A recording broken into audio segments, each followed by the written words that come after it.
He overheard my Spanish hookup call him a loser while I was on a business trip. When I got back home, have you ever found yourself in a situation where everything seems to be falling apart? Well, let me tell you about my recent experience. My name is Emily Robinson, female 26, and my husband is Arthur Brown, male 29. My husband and I met at Cardiff. I had gone to visit my friend Mia, female 26, and her Nana. Arthur lived there with his parents. Well, his parents and my friend's Nana were somehow friends, or must I say they were family friends. One day, Mia's Nana had invited them to have dinner with us that time Arthur had recently come back from the university. Well, Mia's home was like my own home. After the passing of my parents, Mrs. Nova, Mia's Nana, took me in when she saw that my extended family members didn't want to take me in. Then I moved out when I got a job in the city and found my own apartment. I will forever be grateful to that kind soul. The dinner went well. My Nana, or let me say Mia's Nana, had introduced me to Arthur since it was my first time seeing him, and we got along pretty well. Since I was visiting in Cardiff and Arthur was also visiting, we decided to exchange numbers so we would be in contact so that we would be able to get to know each other. Arthur is a humble, respectful, and enthusiastic man. He was so gentle. Even the way he was speaking, his voice was soft but carried a lot of authority. We became friends since then. We would check up on each other every time when we got a chance. He was my pillar and strength. He was the best friend I had ever had. He showed the most genuine love and care. He had that gentle, tender love, and he knew how to treat a woman. He valued communication, loyalty, and respect a lot. Our friendship was just everything and more. He was what most girls want and pray for. We were friends up until he finished studying in university for his honors degree and graduated. I was so proud of him when he was called to the podium to collect his qualification in science. Being a business scientist was always his dream. I was glad that he was actually a few steps away from achieving his goals. That time he had been offered an internship in a data science company. It wasn't a lot, but it was a start, and I was so happy for him. On his graduation celebration dinner, his mother had hosted a dinner to celebrate his graduation and the new internship opportunity. His parents were so proud, they wouldn't have to say anything to see that they were truly proud of their son. So that night, Arthur asked to take me out the following day before he went to work. I agreed to go out with him. I was already feeling the guy, but I was too afraid to confess my feelings for him because I was scared of getting rejected. The following day, he confessed his feelings for me. I was not expecting it, nor was I ready for it. I had thought that maybe he only took me as a friend, not someone he would actually share his love with. On another hand, I was happy at the fact that he had confessed his feelings for me. I also got a chance to confess mine, knowing that I was safe from being rejected. He wouldn't reject me when he had also confessed his undying love for me, right? I also told him how I felt about it. Since then, we officialized our relationship. We actually promoted our relationship from being friends to being lovers. I was ecstatic. We dated for a year and a half, then he proposed. His parents, along with my Nana, were so happy at the fact that we had actually met their hopes. I was surprised when Nana told me that she had been praying that I date Arthur because he was a good, humble, and respectful young man with a good sense of humor. I just couldn't believe Nana, but I was glad and felt blessed at the fact that she had wished and prayed for nothing but the best for me. I remember when Arthur's mom was so over the moon and busy gushing about the wedding. She actually wanted us to make her the wedding planner. It was somehow really funny to see her wanting to be hands-on like that, but Arthur didn't want her to be. So we had hired a wedding planner to take care of everything that we would need. I was focusing on having the best dress and best suit for Arthur. That's how happy I was with my wedding, and I couldn't wait for it to happen. 2 months later, we got married, and it was the happiest day of our lives. I was glad that Arthur didn't change when we got married or when we started dating. I mean, most people tend to change when they get what they want, but Arthur kept treating me like his friend and a lover. His love for me, or our love for each other, was not hidden. It was just visible to everyone to see that we were so much in love.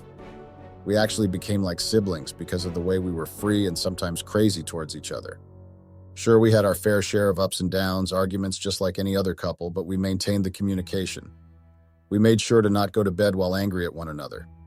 Another thing, we would just kiss and make up when we had been having an altercation or argument. Our intimate moments were always on a high level. I don't know if I was saying that because I loved and I still love Arthur, which is funny because I love a person who screwed me over in a most painful and unforgivable way. I think I loved our intimate moments because he was the one who broke my virginity. He was my first true lover and my first true friend. All along, I had been having or finding fake friends and playing boys who only wanted me to sleep with them, so that they could discard me like an old used cloth or tea bag.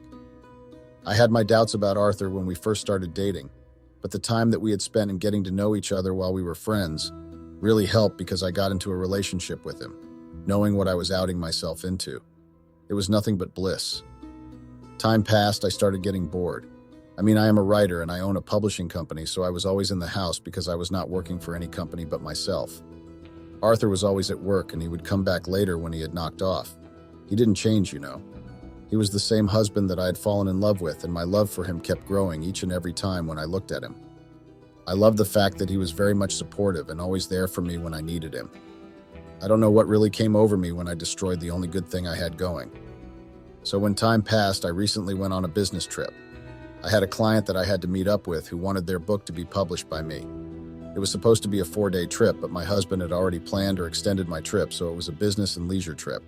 I really needed it, you know, just some time to myself to relax and unwind. My husband was very thoughtful because I was all about work, work, work, and never resting. He told me that I was working too much and had put too much energy and dedication to the book that I was writing and the company, so I needed some time off.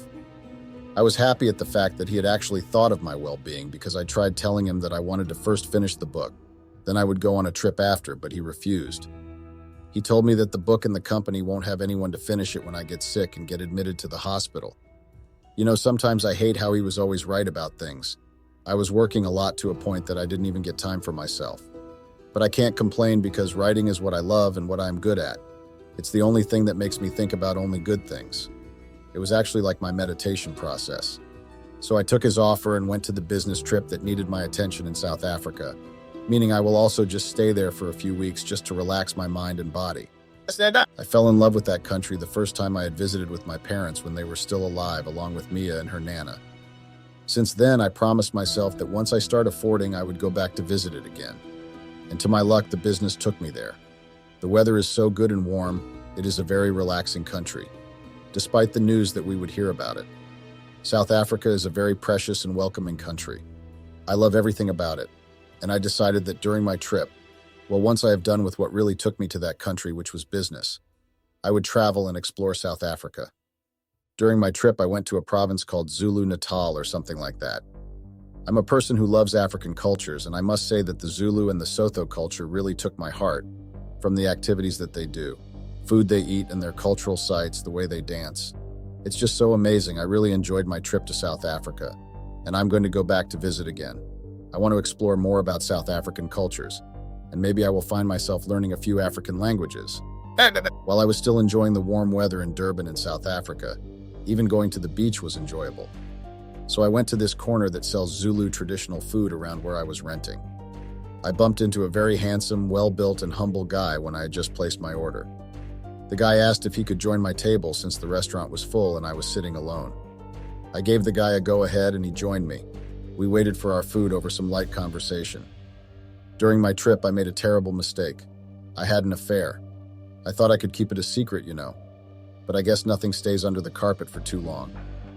I had picked up that he was also not from South Africa, but he was from Spain, and he was there for leisure because of the warm weather in Durban. We talked a lot and even shared our South African numbers since we had found out that we were renting in the same place in La Lucia. The guy introduced himself as Andrew Watkins, male, 32. He was a good company and a funny guy. He told me that he loved visiting African countries. We shared a lot, and I would say that I enjoyed my stay in South Africa. I had actually found something interesting to write about in my book. Andrew and I talked up until our orders were called since we were not eating in. I wanted to enjoy my African traditional meal indoors, which was why I had ordered it as a takeaway. Andrew asked to give me a lift from the traditional food corner to my apartment that I was renting. I couldn't decline his offer because I had taken a cab when I went to that corner. There was just something attractive with him, and I still don't know what actually drove me to Andrew. Maybe it was his charms or something. I don't know. I was so taken by him. For some time, I had forgotten about my husband that I had left back at home. Andrew became my foreign friend that I had never had. We traveled together around the province. I really enjoyed his company. So one day, Andrew asked that we visit the newly opened bar near where we were staying. I couldn't say no. So we went, we drank, danced, and had so much fun. When it was time to go back to my apartment, I don't know what happened, but Andrew and I kissed, and it felt so right. I don't know why it felt like that, but it felt so good. To my surprise, I didn't even feel guilty when I woke up in Andrew's apartment. I knew that I was doing something that had jeopardized my relationship with Arthur, but I felt like I needed to explore other intimate moments so that I would know how it felt like to be intimate with another person. I mean, in intimate moments, I had only shared them with Arthur only. I didn't know how it felt like to explore other intimate styles and positions, and Andrew made me experience all that. I knew that if my husband was to find out, I would lose a lot and hell would break loose. I was doing what was against my marriage law and my vows that I had made in front of the Lord, my family, and friends. I was jeopardizing my marriage and my relationship with Arthur. I love my husband, or must I say my ex-husband, so much, but I also needed to feel myself for once. I wanted to explore other things and explore a new venture of intimacy. Andrew's drive was really on another level. I felt like it was my first time having such a great intimate moment. Sure, my husband was explorative and did me so great, but Andrew's exploration was top-notch. I enjoyed every moment with him, from how he was exploring my body, the way he was touching me, kissing me with his soft and tender lips. I knew there and then that I had caught some feelings for the guy. Our secret affair went on since I had extended my stay in South Africa so that I would have enough time with Andrew. I think I had fallen for the guy, or am I wrong? I felt like the guy knew me and what my body needed without even asking for it. His intimate drive drove me sane into a point that it somehow felt like I had been brainwashed because I couldn't even think about the marriage that I was putting at risk. I was jeopardizing my marriage, knowing very well that if Arthur was to find out, I would be husbandless and maybe divorced. Little did I know that my husband had actually planned something drastic for me. I was busy enjoying my moments with Andrew. Little did I know my husband somehow found out about my affair and things took a turn for the worst. I was enjoying my time away, exploring new places, plus it was my last day in South Africa. I knew that I had to go back home when suddenly I got a notification on my phone. It's a text from my husband, and let's just say it wasn't a happy one. He had somehow discovered my secret and was absolutely furious. I knew Arthur when he was angry, and I knew when he was enraged. And in the text that he had sent me, he was really enraged. He wrote that he had sent me on the trip because he wanted me to relax and have some good alone time and take a break from writing and running a company. But that was the thanks he gets by going outside our marriage and committing adultery. He then said a lot of hurtful words that made me feel so much guilt in my heart. My mind had come back to functioning well. Mind you that Tyne Andrew had gone back to Europe. Not to sound selfish or whatever, but I missed Andrew so much. Well, more like I missed his S***. I know it was really wrong of me, but I just couldn't help it. Andrew was giving me more than what I was getting from my own husband. He knew how to explore certain parts of the body. His touches were magical, and I would always melt on his touch. It was like he had gone to school for his experience and skills in intimacy. You know when someone had passed with straight A's at school for some subject that they loved? That was Andrew. It was like he had some sort of an intimacy qualification. Was I falling hard for the guy? But I don't think so. I missed Andrew to a point that I actually found myself trying to call him, but it went straight to voicemail. I had even forgotten that I only had his South African number and not his actual number. I was frustrated because I needed him, at least to talk to him just to hear his voice. I decided to check him on social media, but I didn't find anything since he didn't even share his forename. I didn't know what to do because I really needed the guy. I ended up helping myself while saying Andrew's name. I thought I could keep it a secret, but somehow my husband found out. And let me tell you, he was not happy. But wait, it gets worse. As if finding out about my affair wasn't bad enough, my husband decided to take things to the next level. He blocked all my cards, leaving me completely stranded without any access to money. Talk about being screwed. I couldn't believe it. Here I am, in a foreign place, with no way to pay for anything. It was like a nightmare come true. I had no idea how I was going to survive the rest of my trip. As if the emotional turmoil wasn't enough, my husband decided to take things a step further. He blocked all my cards. Yes, you heard that right. He cut off my access to any financial resources. Now I know what you're thinking. Why would my husband do something like that? Well, let's just say he wanted to make sure I felt the consequences of my actions. And boy, did he succeed. I couldn't help him. I had thought he would at least wait for me to get home before doing such a drastic act. So there I was, stuck in a foreign country, with no money and no way to get home. It's safe to say that this was definitely not how I envisioned my trip to turn out. Yes, I had wronged Arthur in the worst possible way, but wouldn't he at least try and wait for me to get home before doing that? Till today, I'm still trying to figure out how Arthur found out about my affair with Andrew. Even though today I regret everything. I even regret going to South Africa, though I did not regret going to South Africa like I had planned, which was only a business trip, and I regret that I had accepted my husband's offer to have a trip, because now it had destroyed everything that me and Arthur had been through. You know, I tried booking the plane ticket using my cards, but they were all declining. It was so embarrassing and humiliating to hear a person telling you that your card was declining. Mind you, that time I didn't even have any friends nor siblings, but I missed him so much. From there, I knew that I was completely screwed. I have no money to pay for my accommodation, food, or even transportation back home. I feel trapped and helpless. I was lucky because I had cash that I had withdrawn, which helped me pay for the rent. Well, I moved to the most affordable flat in Durban near the beach. Andrew and I couldn't get a chance to get to know each other on a deeper level. It was like the only thing that had connected us was intimacy, and it was really dumb and stupid of me to not try and find out more about the guy.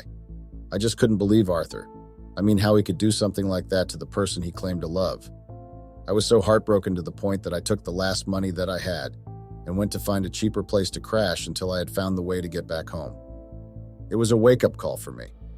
I never thought that my actions would have such severe consequences. I took my husband's trust for granted, and now I am paying the price. One thing I would say I was grateful for throughout my relationship with Arthur is the fact that he took his time to teach me about the importance of money and money itself. He would always tell me to always have at least $200 or $300 notes with me, which would be hard cash just in case I get in some sort of trouble or I face a problem. That money would help me for backup when I face a situation. That time in South Africa, Arthur's life lessons came in handy, and I appreciated them at that time because I don't know what I would have done if I didn't have any cash with me. I tried calling him, but his phone was ringing unanswered. I needed answers on why he did what he did to me and how he found out about what I was doing in South Africa. I was so angry at him to a point that I even felt like I would slap him across his face if he was closer. I know what I did, and I'm not justifying what I did, but what my husband or ex-husband did was too extreme and kind of low even for himself. He should have waited for me to come back right. As if that wasn't enough, the money that I had was about to run out. I called my friend Mia to help me, but I had run out of airtime. Mind you, I wanted to call the landline number at Nana's house since she would sometimes not hear the phone ringing. My hopes were gone.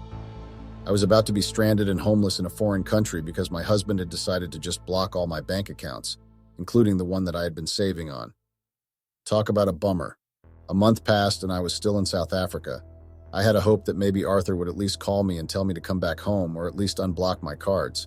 If he had blocked the joint account, I would understand because there is both our saving on that account. But no, the big man blocked my personal accounts, including the offshore account. I had tried calling him with the small airtime that I had bought, but he didn't answer my call. When I called Mia for help, she told me that she was going to ask Nana for some cash to at least transfer to me so I can go back home. But days and weeks passed and still nothing from Mia. At first I got worried and thought that maybe something had happened to her because even her phone was no longer available. I got really worried. A lot was on my mind and I was thinking of the worst only. I prayed so hard and asked God to protect them from Arthur because I really didn't know what he would do to them just to see me suffer. Later that day, Andrew organized a transport for me to the place that he had rented. You know that moment when you and the other person just do things roughly, recklessly, and fast, like you have been yearning for each other for too long. That was what happened when Andrew and I saw each other. It was like we had missed each other so bad to a point that we couldn't even say hi to each other. We made sweet but reckless lovemaking. He gave a sweet and high orgasm. I don't really know when last I had such an orgasm. Or maybe I can say I have had such an orgasm. In my whole dating and marriage life, I had never gotten or experienced such an extent and mind-blowing intimacy. We made a lot of S*** to a point that I had even forgotten about my nonchalant husband. After we were done acting like we had been missing each other for years. When our session ended, we ended up taking a shower together. I was actually the one who needed a cold shower because Andrew really did a number on me down there. You really explored every inch of my body with his tender, loving, and soft hands.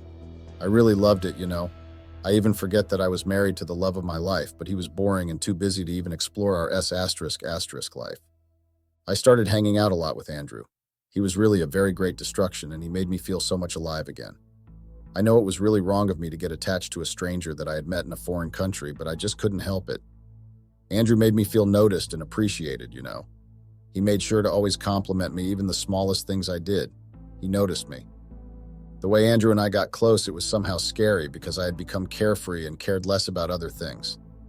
It was like my mind was moving from one dimension to another whenever I was with Andrew, and I loved that feeling of feeling free and full of life. The more we spent time together, the more I was falling for him. He was the guy I had been praying for and wanted in my life.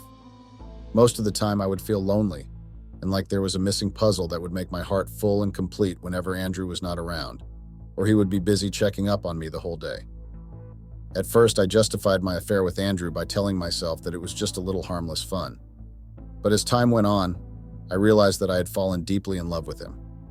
I knew that I had to end things with Arthur after the stunt that he had pulled, but I didn't know how to do it without hurting him. One side of my heart still loved Arthur while the other was still falling harder for Andrew. Was I in love with Andrew? Well, I think so, because I couldn't live without at least hearing the guy's voice. Was I acting like a Delilah? As much as I wanted to set Arthur free, my heart wouldn't let me to. I don't know what was happening to me. I was stuck in between two men, and both of them meant something to me. They had that special place in my heart, you know. So I was stuck in between a rock and a very hard place. What do you think I should have done? I know I should have released one man and not lead him on, but I loved them both, and I didn't know what to do about that. I still had faith that Arthur would change and become the husband and lover that I had fallen in love with, not the boring and busy grandpa wannabe that he was. So I continued to see both men, hoping that one of them would eventually realize that they were the one for me. But as the months went by, I only became more and more confused and unhappy. Andrew had started distancing himself also, like we were no longer seeing each other more often like how we used to, even though he was still getting time or a chance to call or text me to check if I was doing okay. As much as that was still something compared to what Arthur was doing, it felt like I was losing a piece of myself.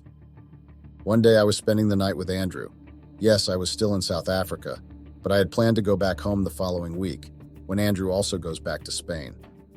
The way my relationship with Andrew was a close relationship, I had told him about my husband and how my marriage was. Mind you, at that time he was also married, but his wife passed on after she had delivered his last-born child. It is a very sad story to share or listen to, but I don't know what was drawing me to Andrew.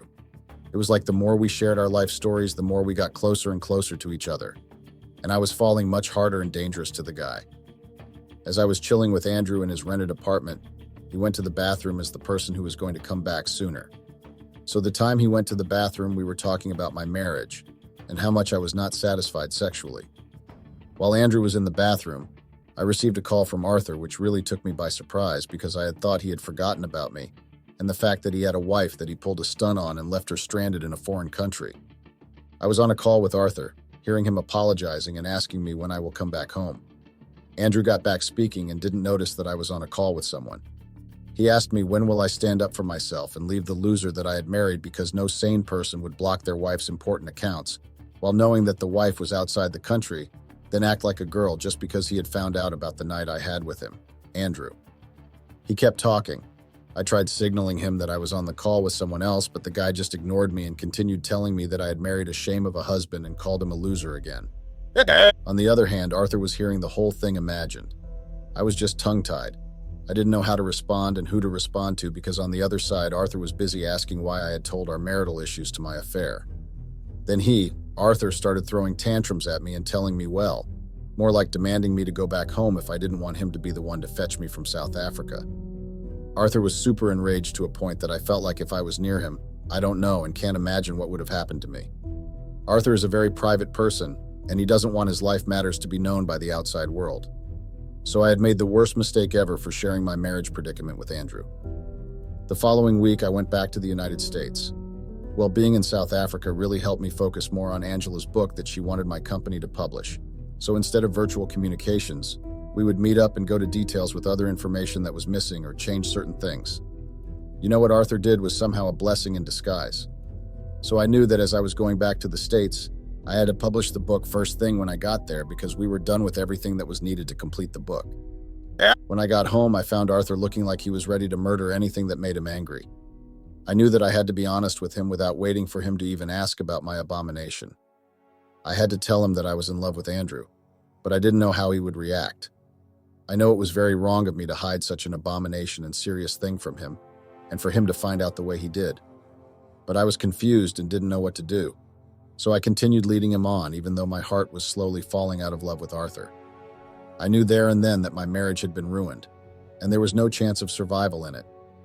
After I had confessed everything to Arthur, I decided to move out and go to Mia's place for a couple of days while I would be looking for a new apartment not far from the company. So there was this day when I was at work, in my company, busy publishing Angela's book.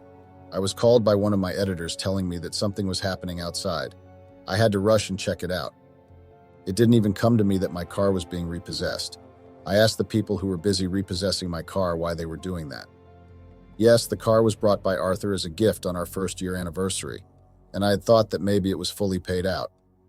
The trucker who was taking my car told me that the owner of the car had asked them to take it. I tried telling them that I was the owner of the car, but to my surprise, the car wasn't written under my name, meaning the owner of the car that I was driving belonged to Arthur. I just couldn't believe him, So he had decided to take back the car that he had bought for me out of love. Worst part, he decided to send the repossessing company to take the car during office hours in front of my employees so he can make a joke out of me. I think that was just very low, even for him. I had no other choice but to take my work and go back to Mia's house to work from home. When I got home, the first thing that I was greeted with by Mia was if I had checked my socials. Since I had a busy day, I couldn't check my phone. So when I checked it, boom! I was trending, my pictures were all over the internet, and I was being called by names. I really don't know what I really did wrong besides having an affair with Andrew, and somehow fell for him because even today I still feel the wrath of Arthur's revenge. Redditors, please help me. I tried being strong, but I'm failing. What must I do? It's just too much.